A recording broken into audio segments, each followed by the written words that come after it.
Hello, my dear friends. This is the third interview on this channel, The X-Investors.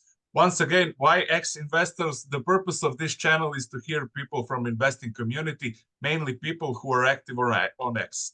On my other channel, CEO and Market Expert Interviews, I host CEOs and market experts, but on this channel, I want to hear the other part of the story, the retail investors. That said, I would like to welcome one familiar name from your tweet. He is my go-to ASX uranium guy, Mr. Patrick Downs. Pat, welcome. It is great to have you. Good to be here. Thank you. Thanks. Pat, tell us a little bit about yourself. Where are you coming from? What do you do in your life? Give us some of your background.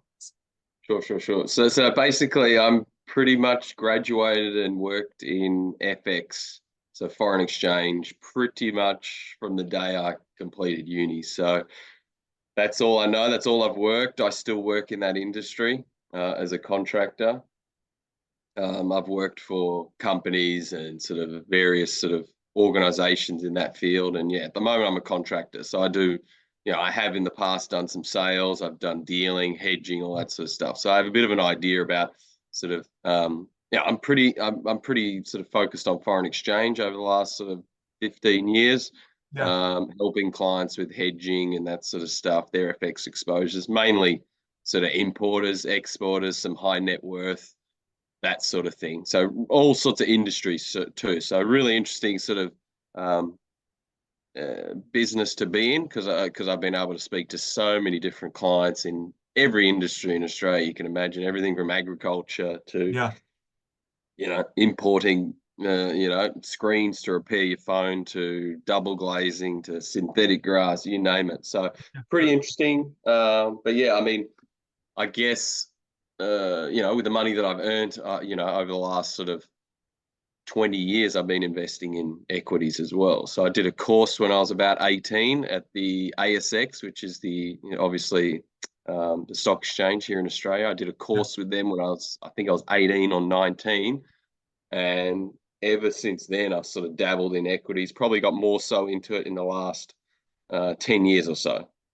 That's great experience. So 20-year investor, all sorts of, say, commodities, etc. Great. I love it. But you are not just that. You are snowboarding. So snowboarder as well. Professional level or just for fun? Nah, not professional level. No. I mean, look, I've been snowboarding since I was young, since about 2021, something like that.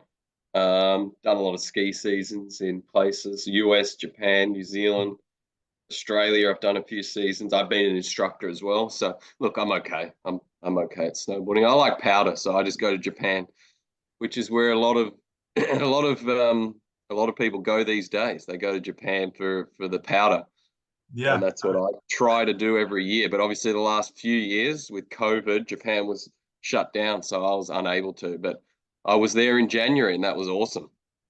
Yeah, I know a lot of people that really are going there and they love it. Pat, how is living in Australia at the moment? It's pretty good. I can't complain. So I love Australia. I've grown up here and I love it, great weather. I'm in Melbourne, so Melbourne down south, we get, we can get 4 seasons in a day, we can get warm weather, we can get a bit of cold, and then it can just be all over the shop, windy, rainy, sunny, you name it. But that's Melbourne. But we also have pretty good months, warm weather, Jan, Feb, March. We're in March now. It's been really good weather, so can't complain. What about the economic situation over there? Yeah, it's fine. I think it's fine. I mean, people have their opinions depending on what side of politics you're in Australia. Yeah. But generally speaking, I think if you need a job, you can find a pretty high-paying job in Australia. I mean, tradespeople, not that they're not, spending, bit of time sort of building their skills. You can earn very good money in being a tradesperson here in Australia. So a lot of people don't know that, but there's certainly a lot of people from, Southeast Asia and Asia coming to Australia and working as tradespeople, where back home they would be earning next to nothing as a builder or a carpenter, but they come to Australia and they can be earning 100 grand. But But the flip side is rent is expensive, houses are expensive, Yeah. food is expensive, and inflation, like everywhere else in the world, is a bit crazy. So it is what it is. Yeah, yeah, I get it. Pat, let's talk a little, not a little bit. Let's talk uranium a lot. Sure.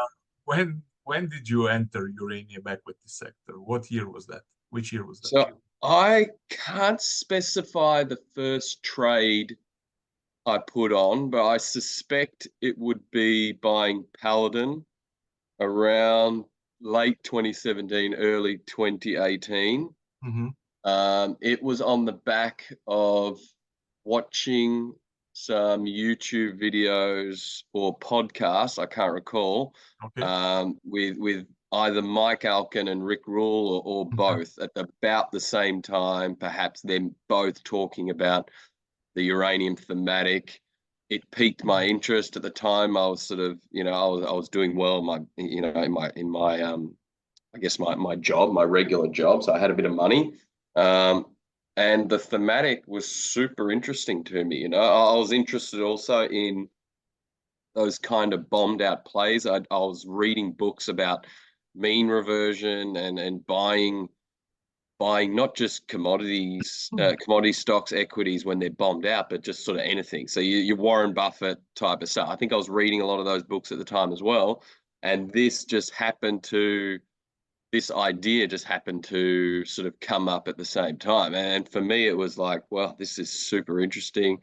I'd already sort of dabbled in commodities. I'd done okay investing in, a few different sort of ASX commodity stocks. And yeah, I just started following uranium very closely. Like it was, to me, it was a no-brainer. Like spotted, bottomed out. It was starting to turn a little bit. Yeah. It was hated. No one was interested in it. And I thought, these equities were so cheap. I think Paladin, when I first bought it, maybe was sub 100 million, maybe sub 50 million market cap. I really can't remember, but I was buying that about 10 cents. Through 2018, 2019, they didn't really do too much. I think I was dabbling with Deep Yellow as well. So that was probably the other main uranium play on the ASX. Most people who are interested in uranium were probably buying and selling those two, Paladin, Yeah. DYL. But again, they were super low market cap. I think, look, if I look back on the trades I did, and I wish I had the conviction that I had today, Yeah. obviously, Yeah. because the amount of stock I could have bought at 7 cents, 6 cents, 10 cents. And I look back at the trades Yeah. and I've sold out of this position, just chopping in and out. And I just wish obviously hindsight Yeah.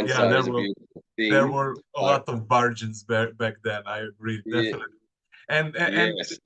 one Mm, thing is that you are not the first investor who told me that you were attracted by Mike Alkin and Rick Rule in yes. the uranium trade. Really, Yes. I spoke like maybe with 50 or 60 people that told me the same thing, that they saw videos or Yeah. podcasts by Mike, and they were listening to Rick also.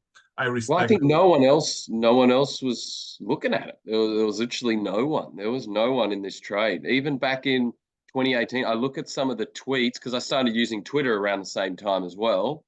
I mean, I'd had Twitter since 2014 or something, but I started using Twitter, Yeah, using my actively. account back then more actively. I think John Quakes was probably the only person I spoke to back then. That was, that's 6 years ago. It's unbelievable to think. And I think Quakes back then had sub 10,000 Yeah, followers. I probably had 500 or less, couple of hundred. I would tweet about uranium and get zero zero. like, zero comment, zero shit. Like no one was interested.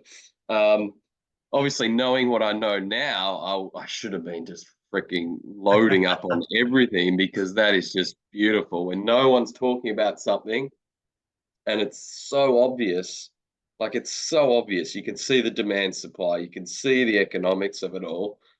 Like it's just so obvious in hindsight that should have been loading up even more. But Yeah, having that, said, that is the best yeah, financial school that you can get. big time, In, big in time. in uranium, I got like 10 schools. I'm in Yes, uranium trade from 2006. So I really learned this lesson. When nobody cares, when nobody, like you said, you get 0 likes, 0 comments, not just comments or likes, you get hate from others.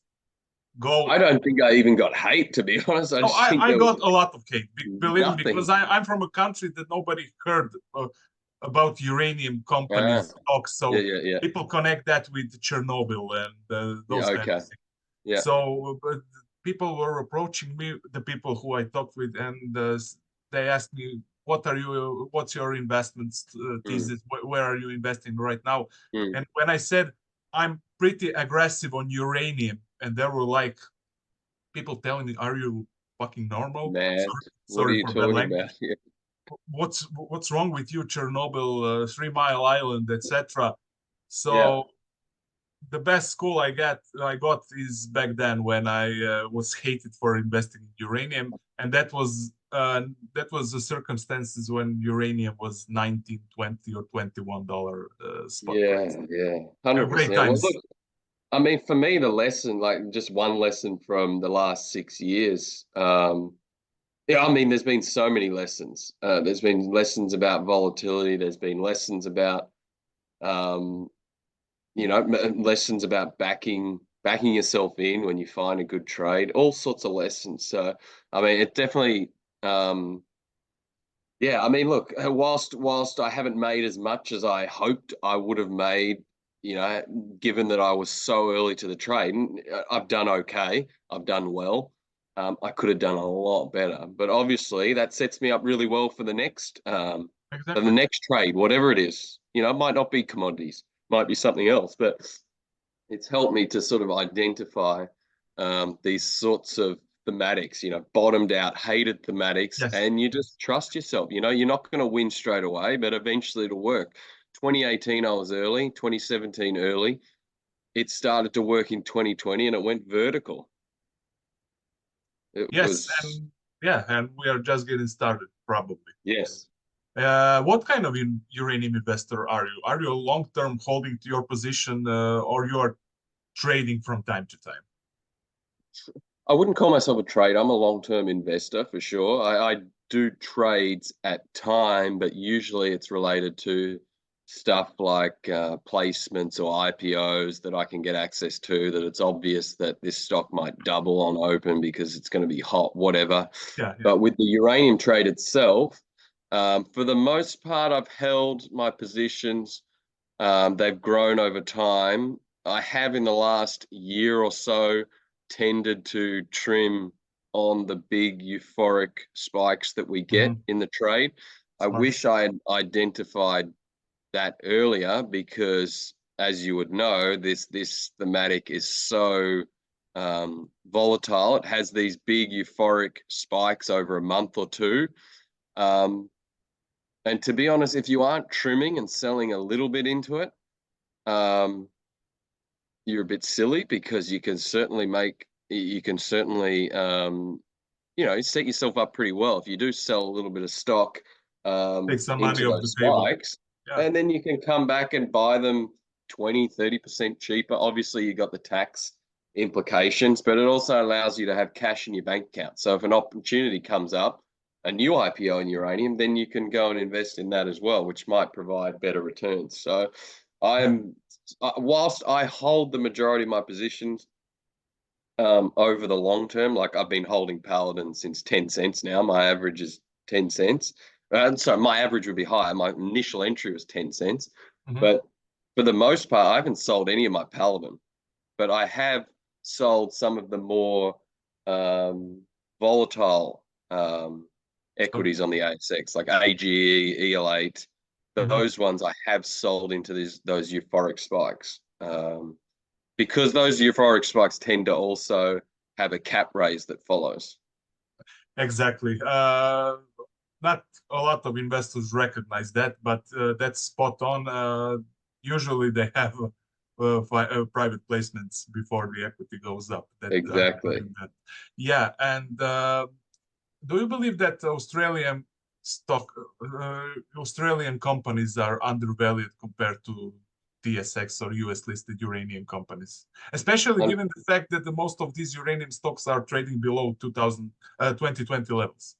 Yeah, unfortunately, I can't really comment on the North American names because I really don't look at their market caps. I really don't look at their valuations at all, because for me, there's no point, because I'm not going to invest in it. It's just, it adds too much complexity to it all. You know, you gotta work out the FX and all that sort of stuff.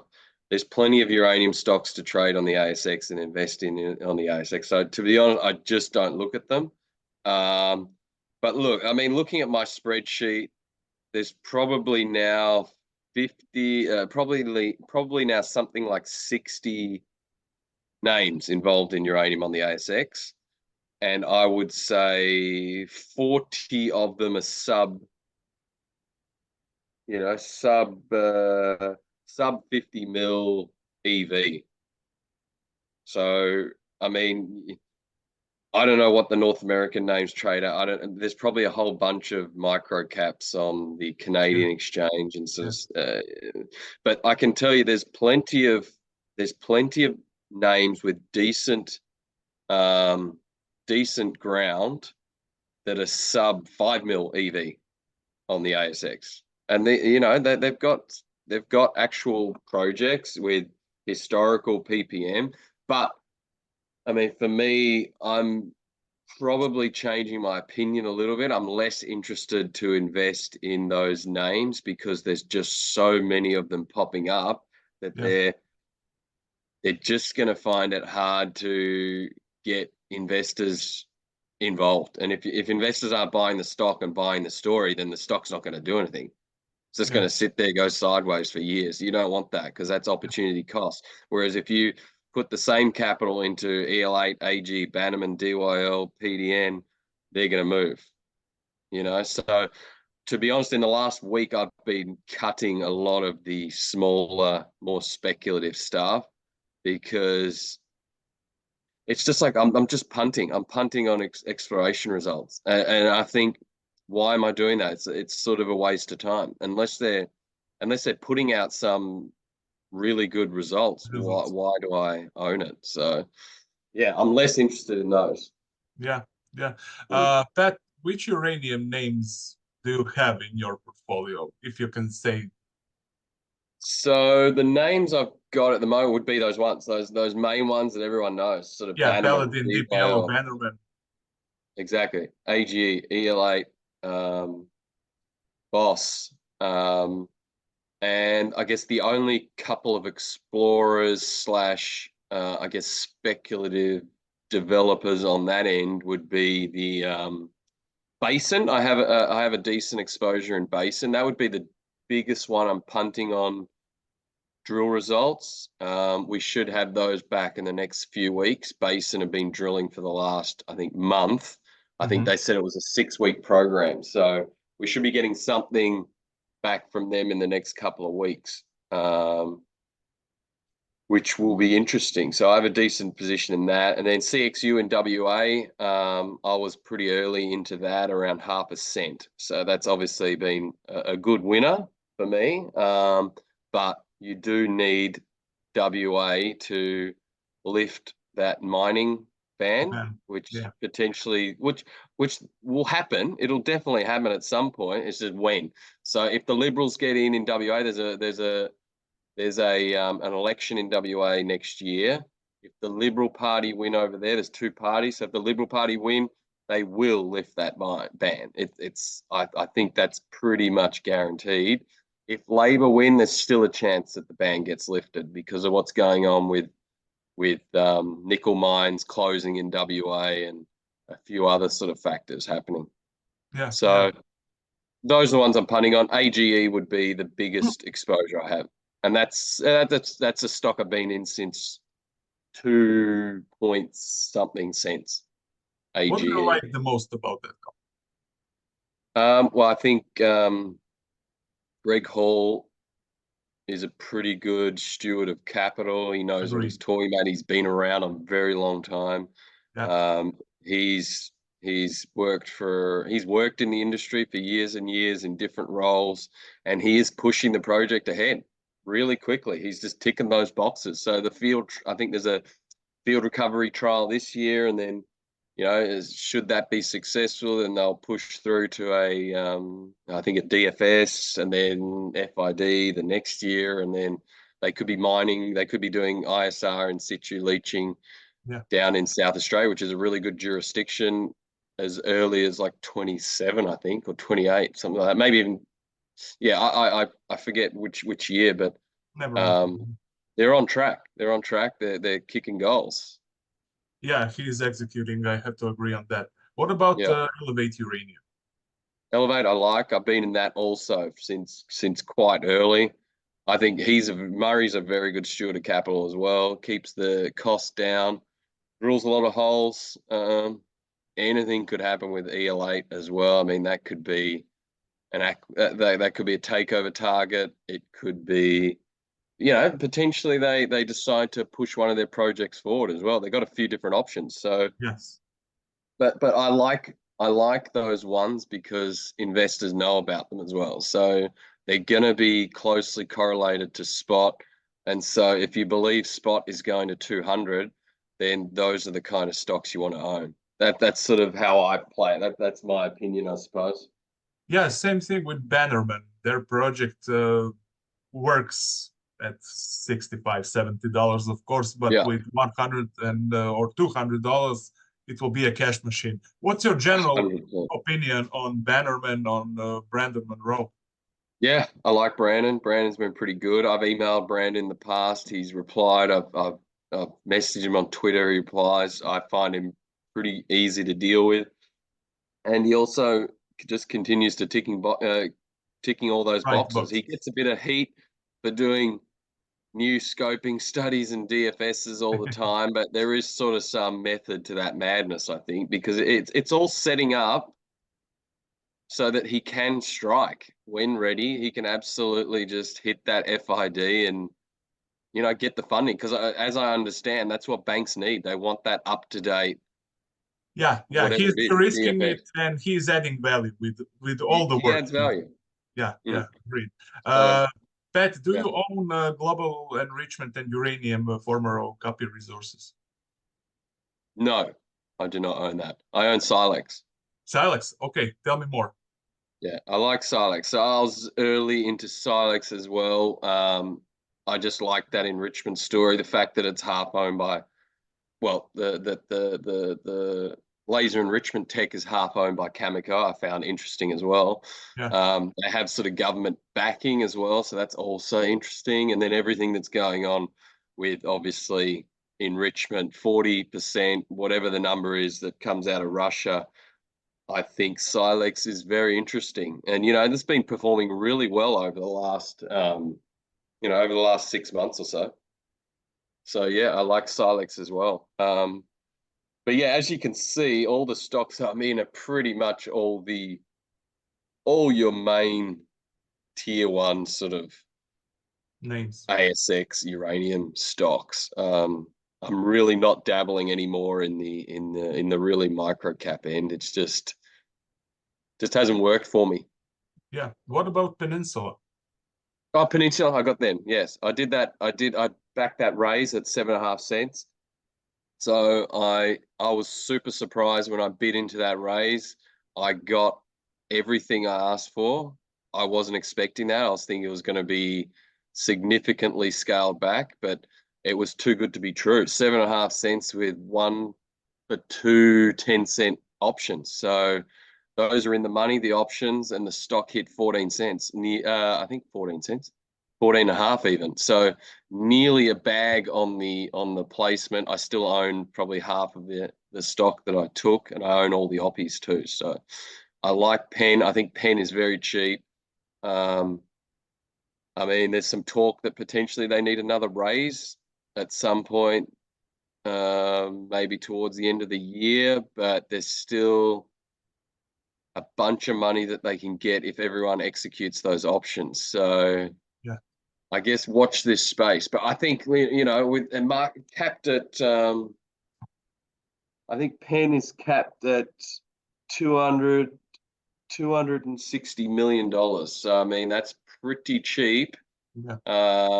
Probably certainly cheap on a global scale. So Yeah. If you consider the stage that company is in, I yeah. agree.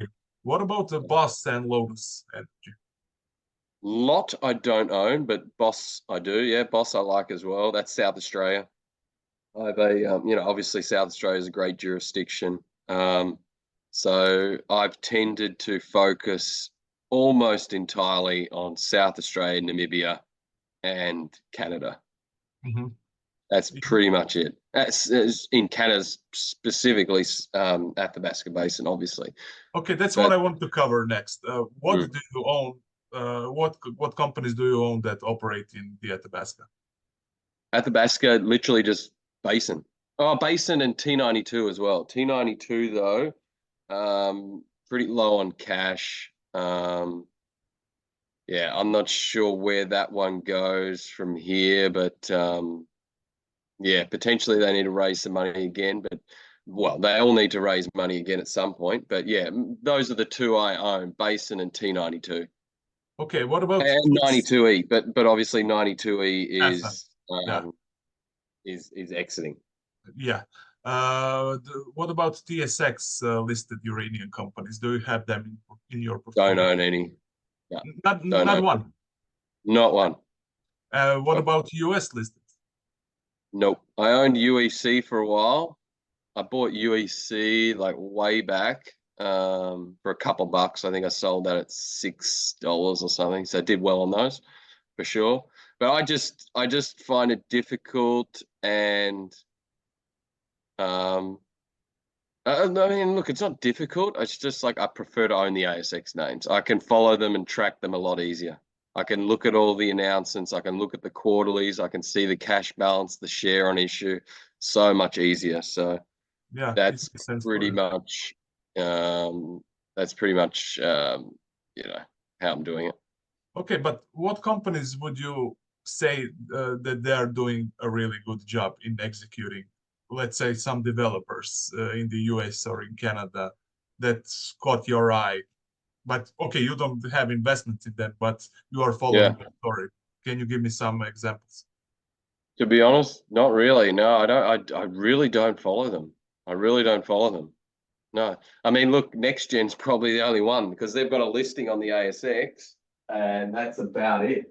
But obviously, NextGen is a pretty. Oh, can you see me on the Yeah, light? No, that's not working. Yeah, but NextGen is probably the only one because that's listed on the ASX as well.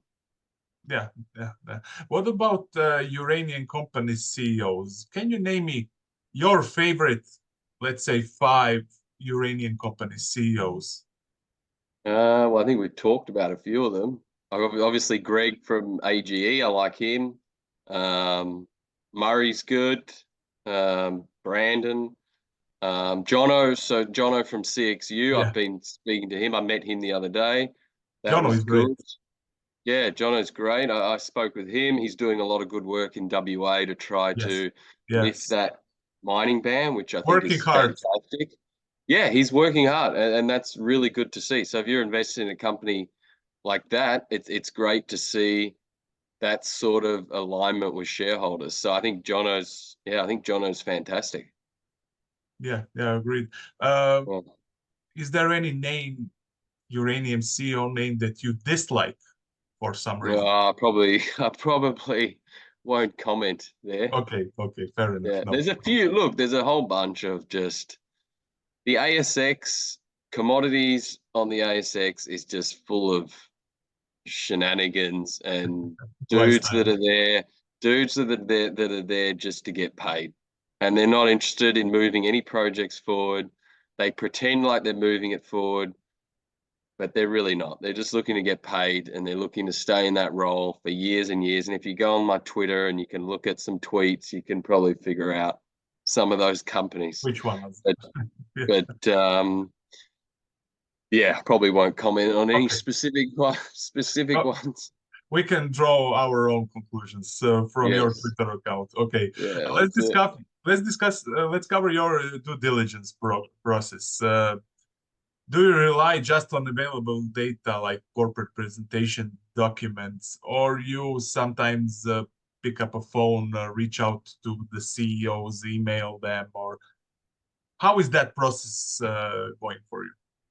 Yeah, well, generally speaking, I would say the first things I look at right now is jurisdiction. I think that is just like very, very crucial to me investing in a stock. And I think for me right now, if it's not in South Australia, if it's not in Namibia, or Athabasca Basin, obviously I'm invested in WA at the moment. That's a little speculative, depending on what happens over next year. But we've already talked about that. But yeah, I generally look at jurisdiction first. I look at the share structure. I look at how many shares are on issue. If they've been putting in a new project every 5 seconds, different commodity, whether the management is actually focused on moving whatever it is forward. So I look at that too. I look at the cash balance and I watch the cash balance pretty closely. We can do that on the ASX because we get the quarterlies out. Yeah, that's a great stuff from ASX. And so that can give you a really good idea of if a company's just burning through capital, and it can also tell you pretty much that there's a cap raise around the corner. And then if you know that, why would you invest in the stock now? You just wait for the cap raise if you like it that much. And then I suppose the other thing is I will definitely try to speak to the the guy running the place or the lady running the place. So whether that's the CEO or managing director or whatever their title is. But I'll do that after I've sort of done my own sort of due diligence on the company. Because at least then you've got questions to ask them, specific sort of stuff and how they're going to move forward, how they're going to differentiate, that sort of thing. But keep in mind, I guess, these guys, their job is to be, I suppose, salespeople a little bit. So you just got to keep that in mind too. But what's your experience? Are they usually reply to your emails? Yes. Yeah. For Usually. me, they do. Obviously, I'm fortunate that I've got this bit of a following now on Twitter. Yeah, so people definitely, I mean, look, a lot of CEOs, I think, would just have come across one of my tweets or something like that.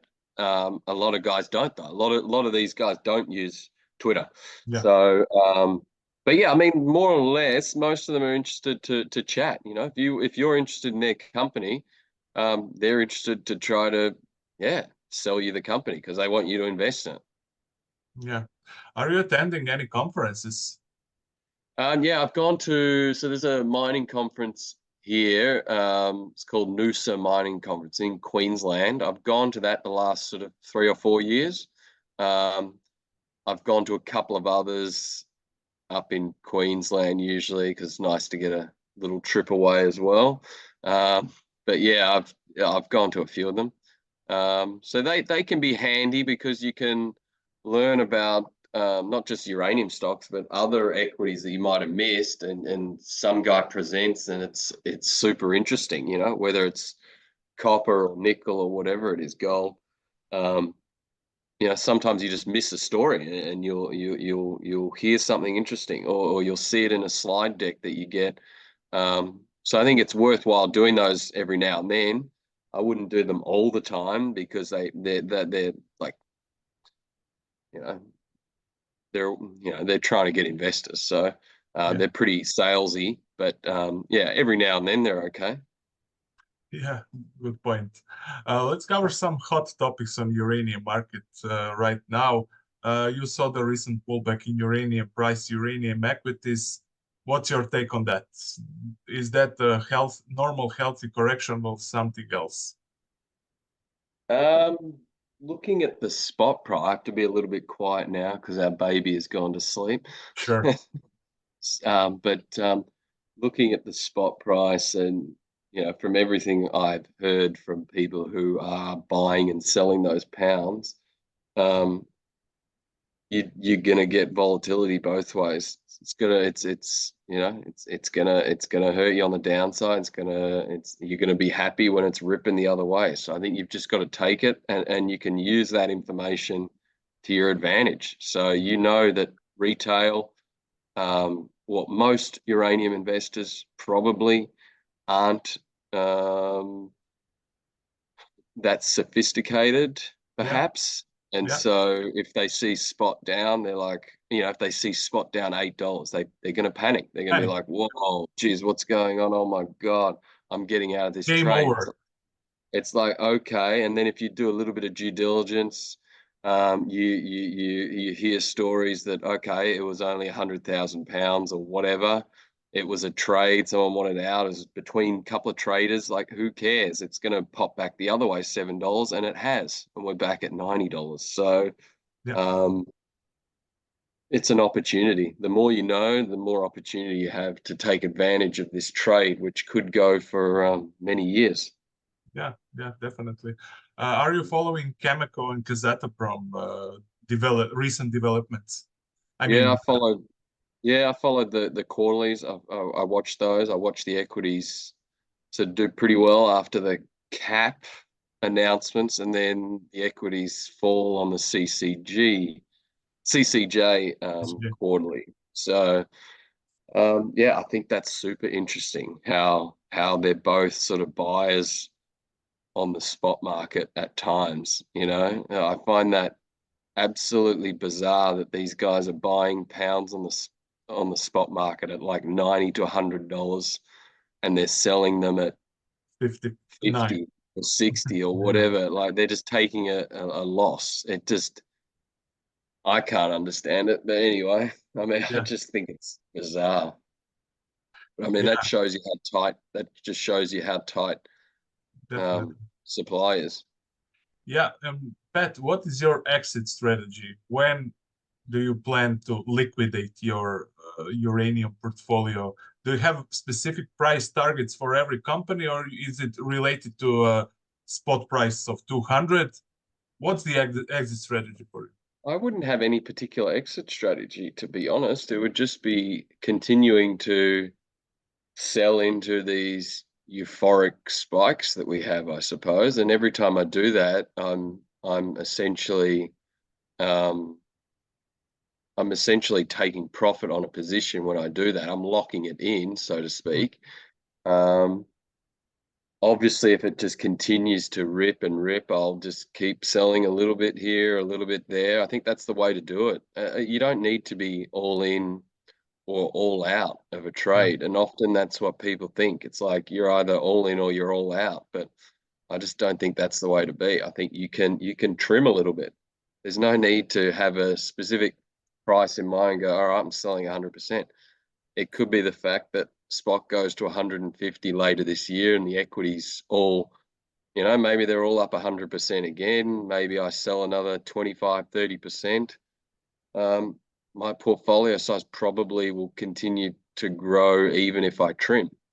So I guess I just continue to do that, just continue to trim and trim. And then when it looks like the market is just broken, um, for whatever reason, you see a lot of supply coming on, yeah, I'd be out by then for sure. If you see a whole bunch of mines coming on, yeah, absolutely, I'd be out. Yeah. yeah.